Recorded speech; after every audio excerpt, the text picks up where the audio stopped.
राहुल गांधी हैदराबाद कर्नाटक के दौरे में गुलबर्गा में दरगाह हजरत ख्वाजा बंद नवाज की जियारत करेंगे। राहुल के दरगाह शरीफ के दौरे पर सियासी हलकों में मुख्तलिफ तबसरे किए जा रहे हैं।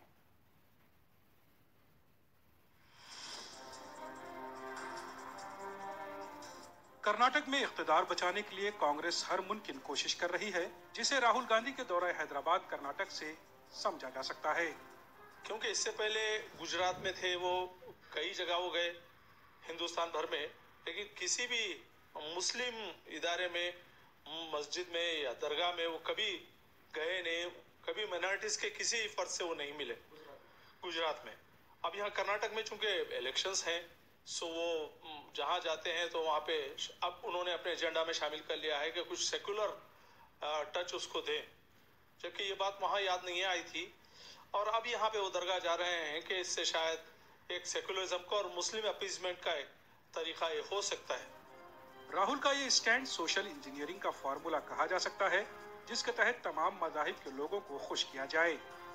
तौर से अनुभव मंडप का जो दौरा बसव कल्याण का राहुल गांधी कर रहे हैं, उससे पता चलता है कि वो एक अलग मजहब के तौर पर जो आइडेंटिटी बनाना चाह रहे हैं, उनको अपना हमनवा बनाकर कोशिश कर रहे हैं कि लिंगायतों में जो दूसरा ग्रुप है जिसकी तारीफ बीजेपी कर रही है, उसके खिलाफ जाएं ताकि जो है इनको बेनिफिट मिल सके। और ये कोप्पल में भी जो एक लिंगायत टेम्पल है, वहाँ भी विजिट कर रहे हैं। 10 फरवरी को गुलबर्गा दौरे के दौरान राहुल गांधी साबिक रियासत वजीर मरहूम कमरुल इस्लाम के घर का भी दौरा करेंगे। ईटीवी न्यूज के लिए गुलबर्गा से जवाद मीर की रिपोर्ट।